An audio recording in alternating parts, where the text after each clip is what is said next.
Hémodynamique intracardiaque. Les objectifs pédagogiques, il faut reconnaître les différentes phases du cycle cardiaque, reconnaître une courbe de pression ventriculaire, reconnaître une courbe de pression auriculaire.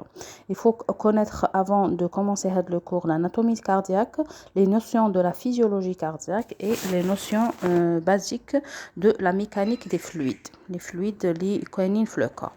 Quand on reconnaît les différentes phases du cycle cardiaque, qui est la phase de systole et de diastole, qui a deux types, qui est auriculaire ou qui est ventriculaire. Donc c'est ce qu'on va voir le cours hada inchallah. En premier lieu, on va commencer par le tissu nodal. Le cœur a une activité électrique. Tout le monde connaît ça. L'activité électrique, elle va naître d'un nœud. Le nœud c'est le nœud sinusal. C'est une jonction entre la veine cave supérieure et l'oreillette droite. Alors, vous faites la région, on a le nœud sinusal. La rapidité de progression électrique est bien connue. Et on a l'automatisme des cellules du tissu nodal, comme si ils se stimulent eux d'eux-mêmes. Donc c'est ce qu'on appelle l'automatisme. Le potentiel d'action fait 4 phases. La première phase, c'est la dépolarisation rapide. On va de repolarisation rapide. On va le maintien de la dépolarisation radique. La repolarisation une autre fois et une phase de repos. On a bleu Na+, et bleu K+, et le calcium. La mécanique des fluides, les fluides le corps, l'eau, le gaz, le sang et la vapeur. Il faut toujours se rappeler que le déplacement d'un fluide se fait toujours d'une zone à haute pression vers une zone à basse pression. C'est le mécanisme cardiaque.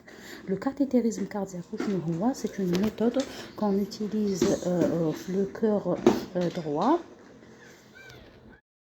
ندخلوا من la veine تاع le pli du coude jusqu'au capillaire pulmonaire.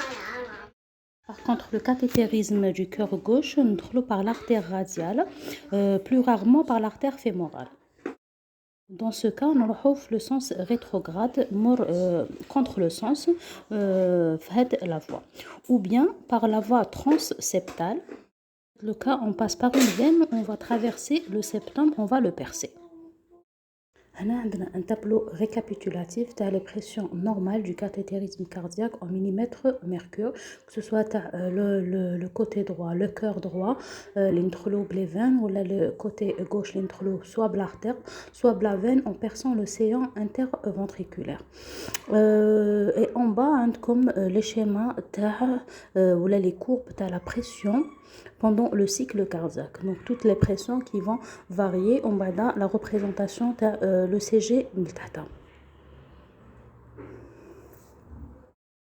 cycle cardiaque, qu'est-ce qu'il comprend? Il comprend une systole et une diastole. C'est une succession entre systole et diastole. Donc la systole, on appelle une contraction pré-isovolumétrique. Mort avec la contraction, on a la fermeture des valves. On a le bruit B1. On a une contraction isovolumétrique, donc par rapport le volume, avec ouverture d'autres valves. On a l'éjection, le sang يخرج, on l'éjecte, et on a la protodiastole avec une chute de la pression dans le ventricule. On a le B2. Par contre, concernant la diastole, on a une fermeture des valves sigmoïdes B2, relaxation isovolumétrique, donc il est relâché, en bas d'ouverture des valves, remplissage du ventricule de façon rapide, avec le remplissage sur l'idée boum, et il y a un bruit 3. Le remplissage de le ventricule il est plus lent que le remplissage l'eau, donc il est rapide, il y a un B3, on va dire qu'on est plus lent. On va dire qu'on a la phase de la diastasis, c'est une phase d'égalisation des pressions, donc entre ventricule et auricule. Donc on a une phase d'une égalisation de les pressions. Juste après la phase, on a le remplissage des ventricules de façon active, c'est-à-dire comme s'il y a une pression qui va être utilisée avec systole auriculaire, c'est-à-dire les oreillettes ils vont se contracter. La systole auriculaire, le quatrième bruit, le B4. Donc c'est un récapitulatif, que ce soit le schéma. J'ai essayé d'être bref le cours. Il y a des questions, posez-les.